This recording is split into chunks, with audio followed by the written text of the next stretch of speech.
Erev Tov.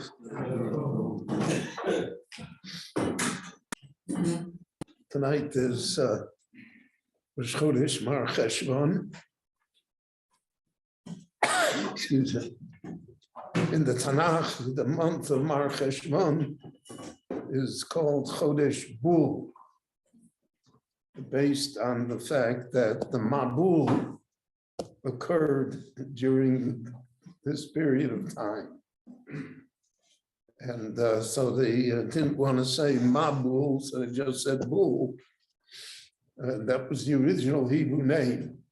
All the names of the months that we have now are from the time of Ezra, are from the time of the Ole Bavel. They're not the original Hebrew names. So in the Chodesh Seed is Iyar. They had different names, but we know it as Mar Cheshvan, so it should be a good month for all of us. Amen. We notice in the Torah, especially in the first part of the Torah, that people's names, there's a reason why they were named that way. It's not arbitrary. So, for instance, Adam is Kimin, the Torah says, Kimin ha'adamo lukoch. He was taken from the Adamo, so therefore his name is Adam. And Chava is because he saw Ein Kol Chai. So Chava is because of Chai. We find by Avraham Avinu that your name will be Avraham because Av Hamon Goyim the Saticha, Av Hamon, Avraham. Yitzchak Ibsara said, Kol Hashemeya Yitzchakli. Yaakov is because he was holding on to the heel to Akev Esau. All the Shvatim, the Torah describes why they were named what they were. Moshe is Kimin Hamayim Shisiyu. Yoshua is called Yoshiacha. So that's a pattern. So therefore, names are important. In Kabbalah, names are very important. So that even though we give names, parents usually inflict names on children in a random way, or not, for other reasons. But in Kabbalah, like, there are no accidents. That's why he's called what he's called. And over the centuries, names have adapted, changed, take on different cultures, all sorts of things. But at Ashkenazim, it was a custom to name after deceased ancestors. By the Sephardim, they name after living parents or grandparents, biblical names, etc., etc. So there's an entire literature in understanding what lies in names. Which brings us to the topic at hand. You never thought I'd get there. Which is Noach. What's the name Noach? So the Torah told us in last week's parsha that Lamech called his son Noach because he said, Zeh Yanachamenu, he will be Yanachamenu. So what does Yanachamenu mean and what does Noach mean? So the traditional understanding is that Nachamenu is from the word Nechama, that he will console us, he will comfort us, he'll somehow be sympathetic to us. And the Gemara and the Medrash point out that Noach is the father of technology. He's the first high-tech entrepreneur in the world. According to the Medrash, he created the plow. Until then, people did everything by hand. They didn't have tools. And he created tools. He created the plow. So the mitzvah yodenu, so that our hands, we won't have to work so hard. I mean, where would we be in the world without tools? So Noach is a technological advance in the world. The whole of civilization, it's not a straight line graph, but it is a clear progress that civilization has improved technology over all of the ages. There were periods of regression. Times of the Roman Empire, the technology was far greater than it was in the Middle Ages in Europe. And it's uneven, it's not the same all over the world. But basically, take a look at our world today, iPhones, electric cars, internet, this infernal thing. So it's a progress. So that would be the pshat and Noach, right? That's the comfort that it brings to us. And the fact that we have so many tools at our disposal, which make life so much easier. I mean, the revolution is, we take it for granted, a washing machine, a dryer, a dishwasher, and a stove, those are all latecomers.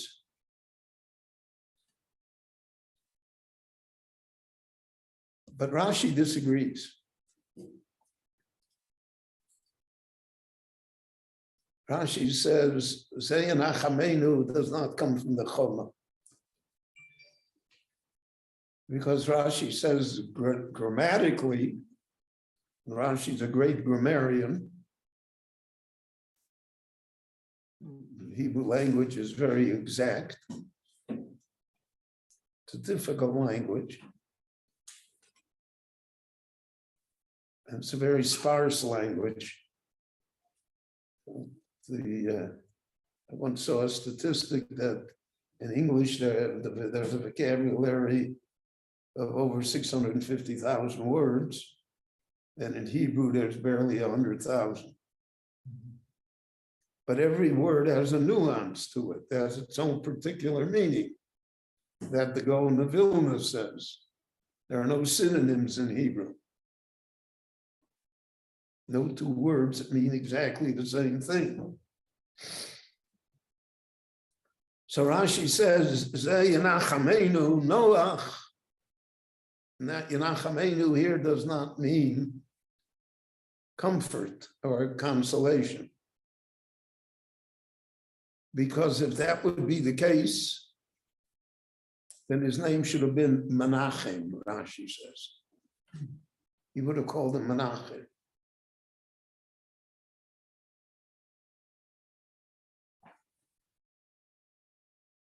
So Noach Rashi is of the opinion that somehow godliness rested upon him. Rashi says here, the Bali Musar pointed out, says very deep thought.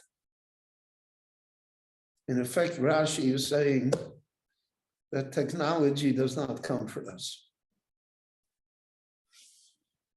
It gives us tools we never had before. It makes life easier, so to speak. It gives us opportunities. But technology does not make us happy. Technology does not make us more secure. Does not make us a better person. And in fact, we know that technology is very dangerous. In the hands of evil people, technology is evil.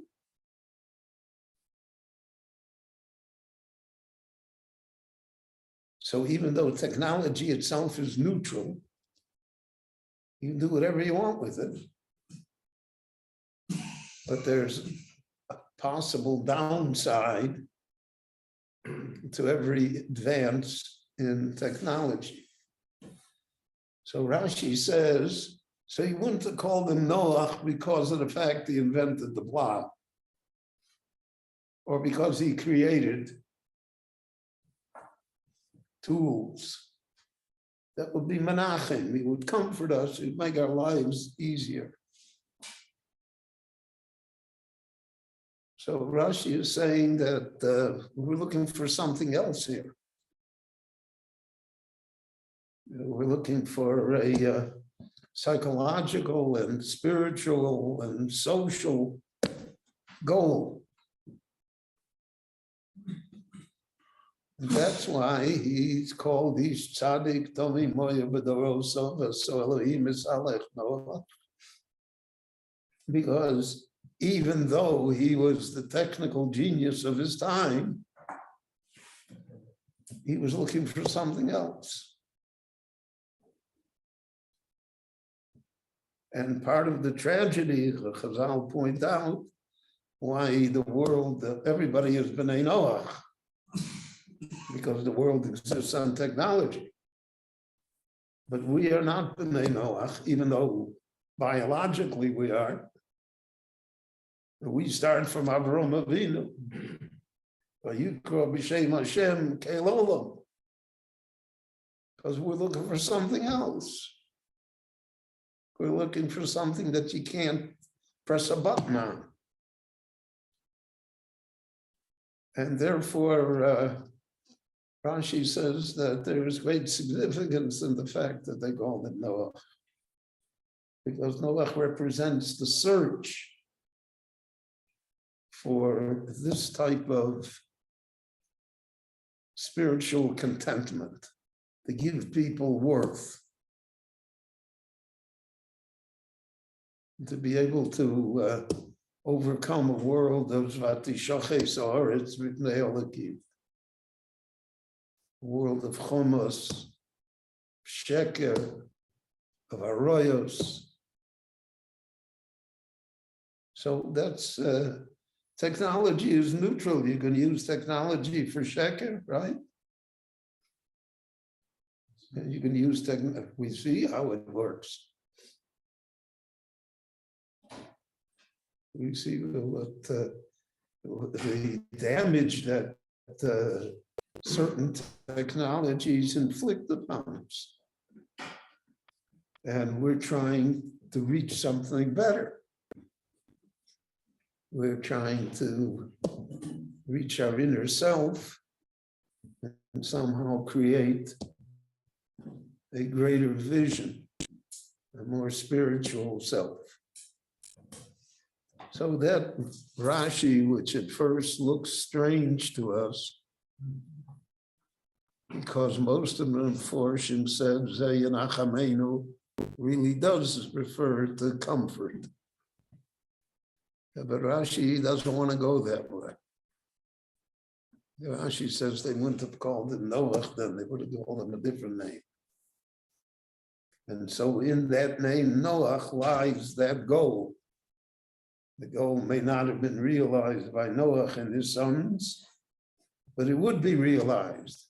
We realized later throughout the Chumash Bereshis until Matan Torah that that was the goal.